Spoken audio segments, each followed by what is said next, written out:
New Zealand, it just looks absolutely stunning. It looks like a painting. And people care about others, and people care about the land. And that comes from a word in Māori that we call kaitiakitanga. Lo mejor que nos da Nueva Zelanda es una comida espectacular.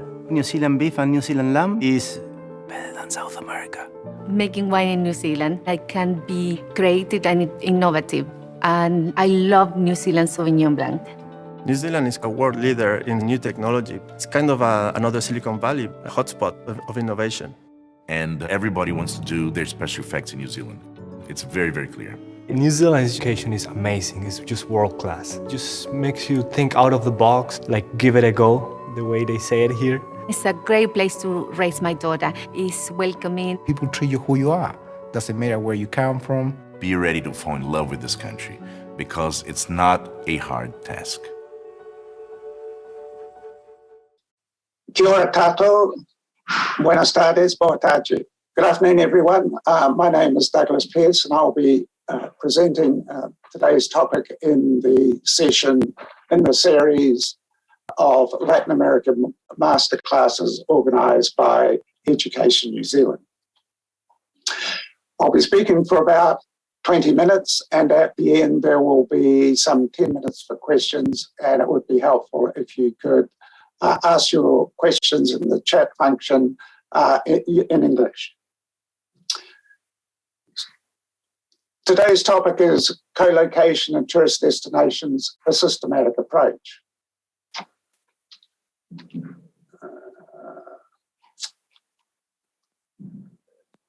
Why this topic? Why co-location? When I was asked to suggest a topic in this series a few weeks ago, my book on tourist destination structure and synthesis had just come out. In the book, I take a wide-ranging view of tourist destinations. I indicate how important they are as a central research topic, central management topic in tourism. But I also make the point that as more and more research has been carried out on tourist destinations, so the literature has become increasingly fragmented. So, for example, we get research which looks at coastal resorts, but that's quite independent from that done on ski resorts. Or there are a wide number of studies looking at aspects of the demand for destinations, but often these aren't related to those dealing with the supply side. So what we're seeing is an increasing amount of research, but research which is increasingly fragmented. And as a result of that, we don't often get as much benefit from the individual studies as we might do if a more integrated approach was taken. So one way forward in this context is to take a more systematic approach which might enable us more readily to compare research being done in one part of the world with another, or research being done on one particular perspective and relate that to another perspective. So what do we mean when we're talking about co-location? Co-location simply means the location within the same area of two or more features or phenomena from the same or different sectors.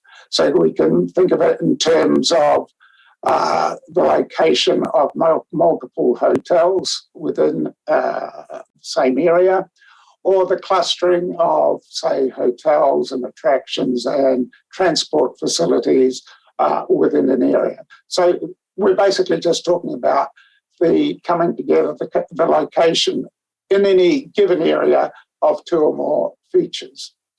Now, as many of you will know, this is a key characteristic of tourist destinations, and that's in particular reflected in their spatial structure, that is the physical form of destinations, and that's what I'll be talking about this morning. However, it also affects their organisational structure. It influences the impacts of tourist development, and co-location also has a bearing on destination management.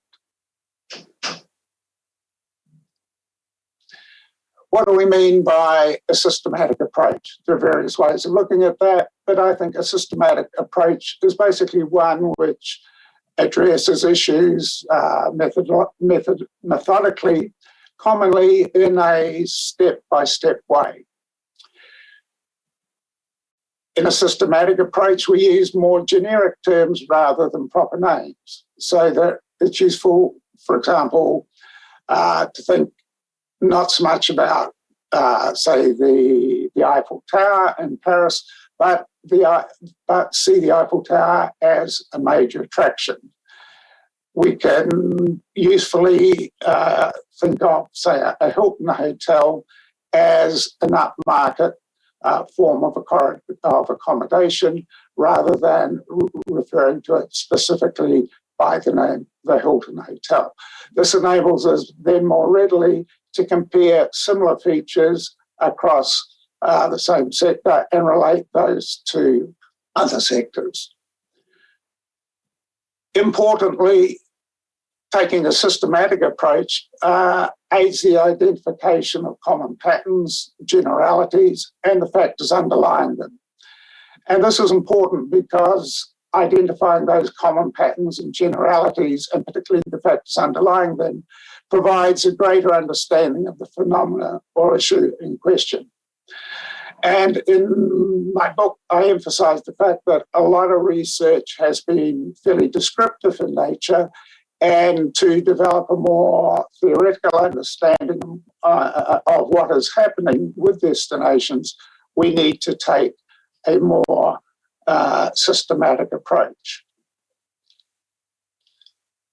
So let's look at some specific examples. This one will be clearly familiar to those listening in from Brazil.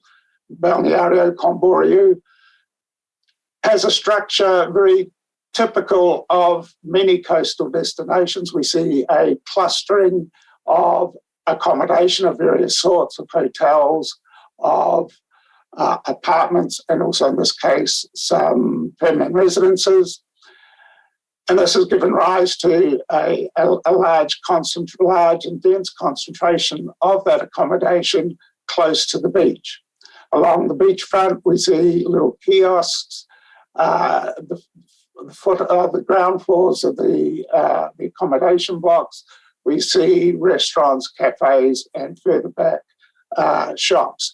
So what we see then is a structure which brings the various features together, in this case, particularly close to the water's edge, to the beachfront. This is an example of a ski resort. It's an extreme example of co-location. In this case, it's the ski resort of Emeritus in the French Alps. And what we can see here is an extreme form of co-location where all the accommodation, a mix of hotels and rental apartments, together with restaurants, cafes, a cinema, a ski school, are all located within a single large building. And that building is located at the foot of the ski slope, so the skiers can immediately access the ski lifts, and at the end of the morning or afternoon, ski back to their accommodation or to have a meal. So again, we've got the co-location of multiple sectors. Urban tourism, I have lost the screen.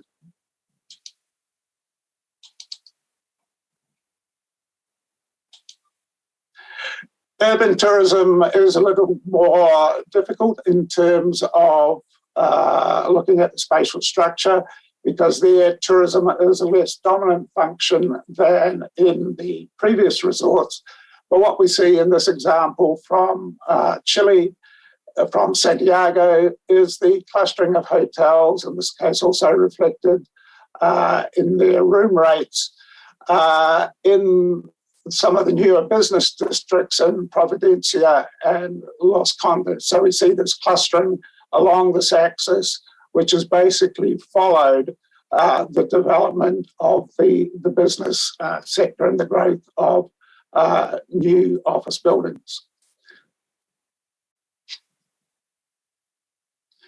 Another example, in this case from Paris, this is Notre Dame Cathedral. Gets about 10, 12 million visitors a year. And what we can see here is that in the streets surrounding the cathedral, we have this collection of service-related businesses, places where you can change your money, cafes, souvenir shops, and so on. So clearly, in this case, we have a co-location of supporting services alongside a dominant attraction. The question then is, how can we start to look at any common features to see whether there are underlying factors and we can move forward in terms of explanation? So let's move through a more systematic approach, in this case following through a flow diagram which takes us through a series of steps highlighting progressively the key factors. So basically, the underlying dominant factor is that tourism is an activity which leads to a demand for multiple services consumed in situ, that is, in one place. So we go to places to see or experience new activities, but while we're there, we need accommodation, we need meals and other services, we might want to go shopping. So all those sectors are interdependent, and the demand for those, the utility for those features is increased if they are in close proximity to one another.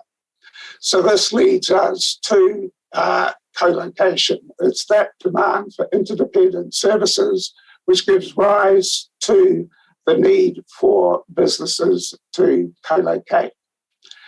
The question then is, what is the anchor sector? Which is the key sector which draws the others together, around which the other sectors locate?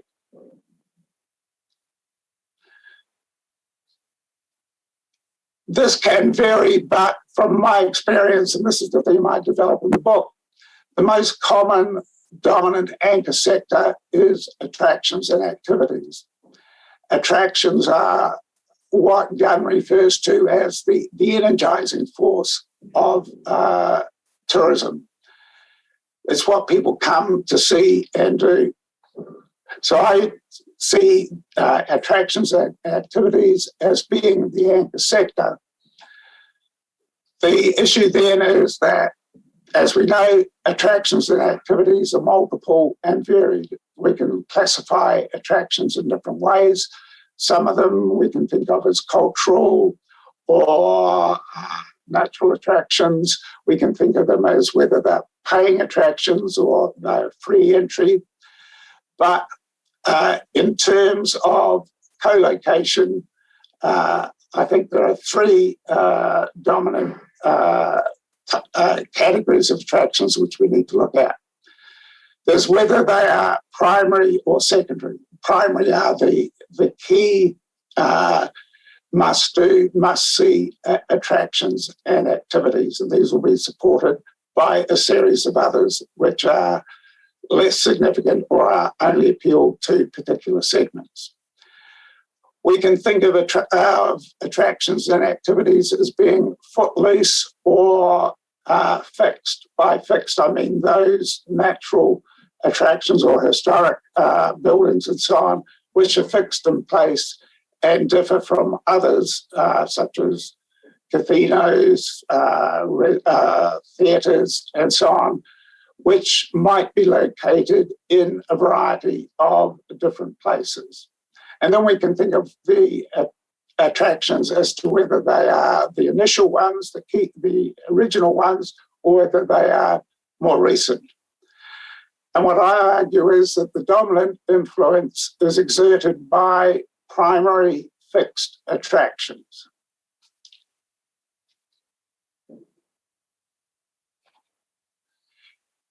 However, there are other factors we also need to take into account on the demand side.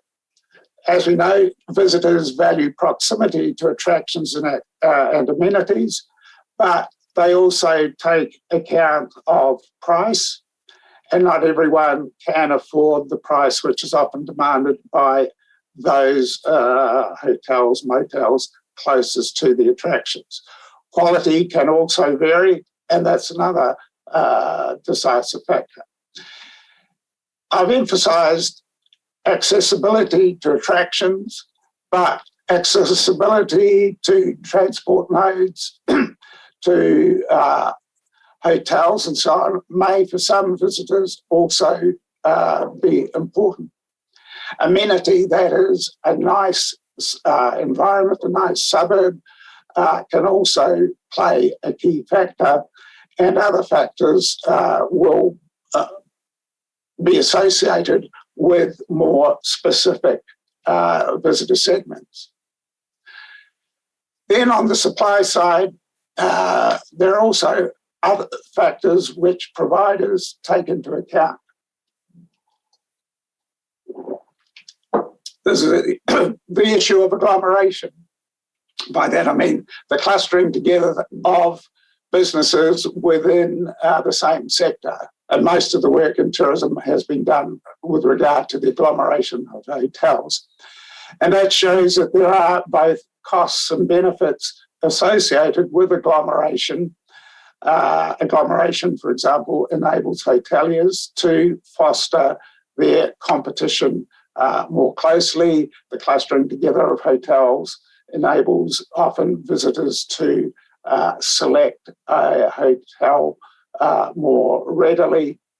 And those advantages can outweigh the effects of competition from a neighbouring hotel. Land prices also play a key role, particularly in cities where tourism facilities are competing not just with other hotels, but other forms of land use. Policy and planning can also direct tourism into certain areas or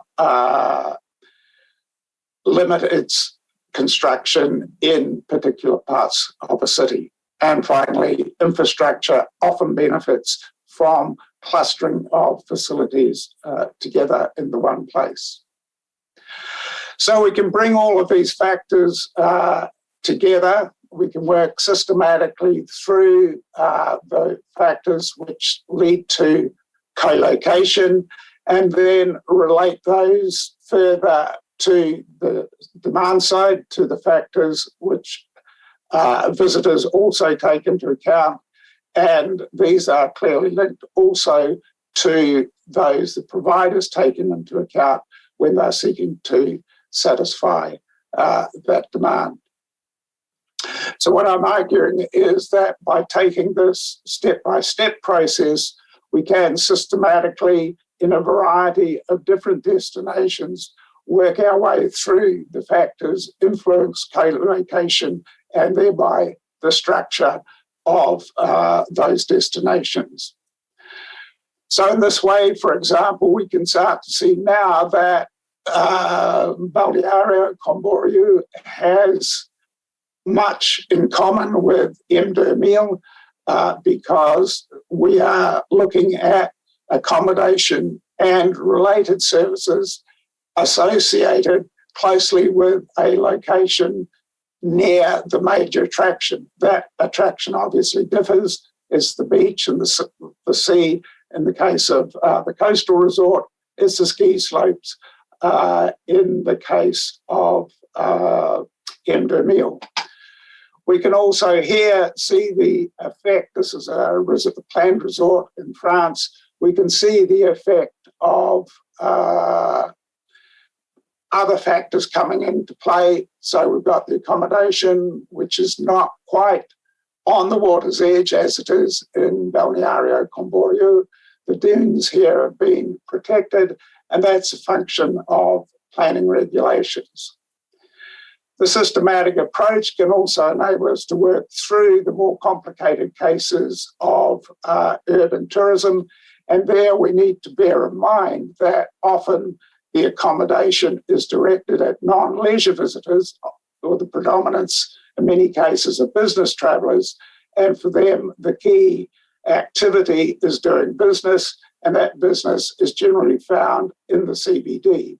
So again, if we look at those business-related activities as the dominant sector, that helps us to explain the factors underlying co-location.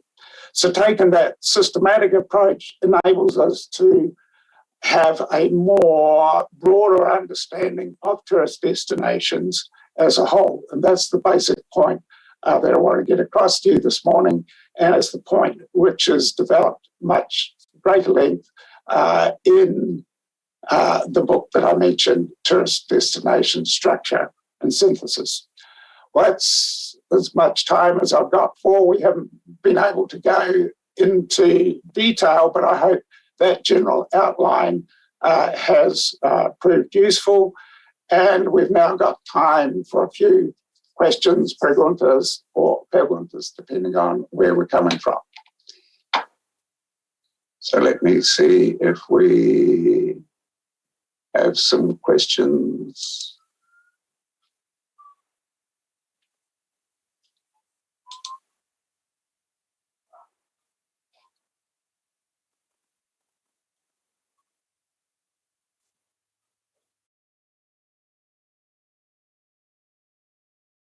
Is there an online course that students can take?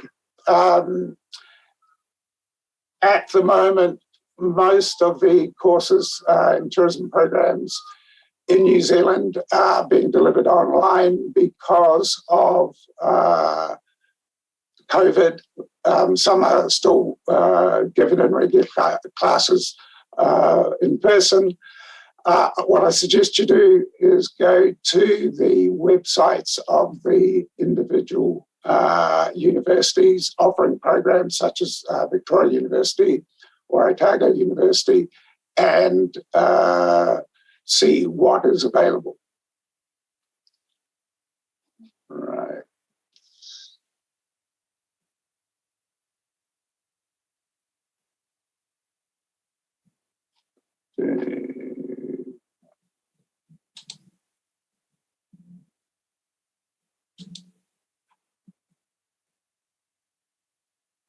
That seems to be the only question.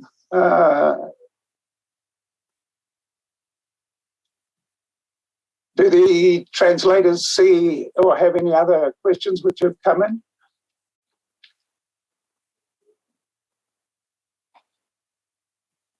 No.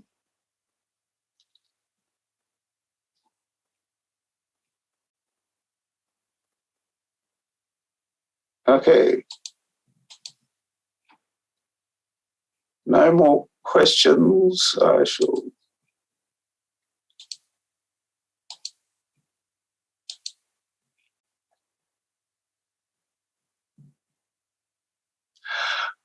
Okay, if there are no more questions, I would just like to re-emphasize that what I've presented this morning is a small part of the issues addressed in the book, Tourist Destination Structure and Synthesis.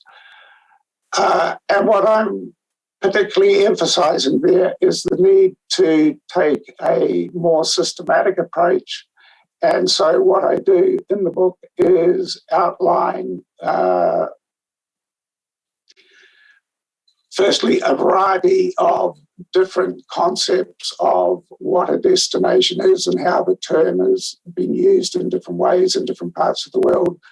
I then go through a series of methodological approaches before dealing in turn with destinations at a national, regional and urban level. And finally, I illustrate those with particular examples dealing with coastal resorts, ski resorts, and urban resorts before drawing it all together in a set of general frameworks, such as the one I printed this morning.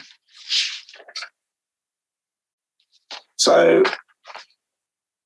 I hope that has provided you with some understanding of such an approach. I think you would find it useful in your research wherever you're doing it, and more particularly, having taken such an approach would enable you to share your research more readily with an international audience. I see that there are no more questions.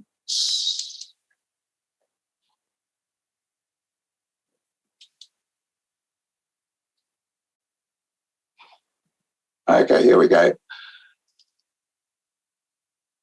How do I believe pandemic affects tourism? Clearly, the biggest impact has been the closure of borders, which has limited international travel, and also in many cases, internal travel restrictions have reduced the amount of domestic tourism which is available. In terms of co-location, I don't expect we will see much impact initially, but I think in the future there may be some reconsideration of how desirable it is to have such close clustering in high-density resorts, such as we've seen, because that may affect the rates at which future pandemics might be spread. And so possibly tourists may seek in the future to go to lower density destinations. How can we improve communication in the locations? That is a particularly important issue, and I think it's one where the local or regional tourist organisation needs to take a clear role in terms of providing a focus for tourism-related activities and a visible body which communities can interact with. That in turn can give rise to greater sharing of ideas between all the different stakeholders. Can I repeat the name of the book? Yes, Tourist Destinations, Structure and Synthesis. It's published by CABI, C-A-B-I. That's a British publisher. It's available in hardback and also as an ebook.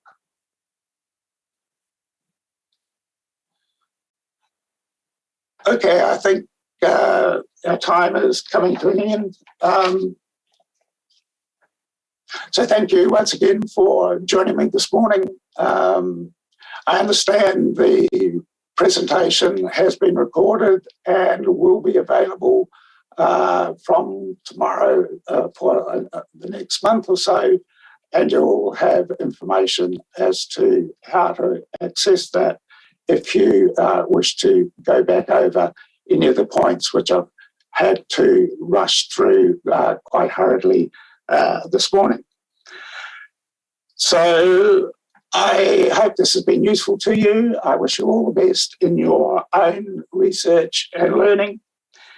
If you would like to learn more about studies in New Zealand, go to the website www.studyinnewzealand.government.nz. That's www.studyinnewzealand.government.nz. And I would also invite you to look at the program of the other presentations in the series of Latin American masterclasses, because I know others of those will be of interest to you. So from me, goodbye, and I hope you pursue your tourism research, tourism studies with a more more systematic approach in the future, not just for in terms of co-location, but more generally. Okay, ciao, ciao.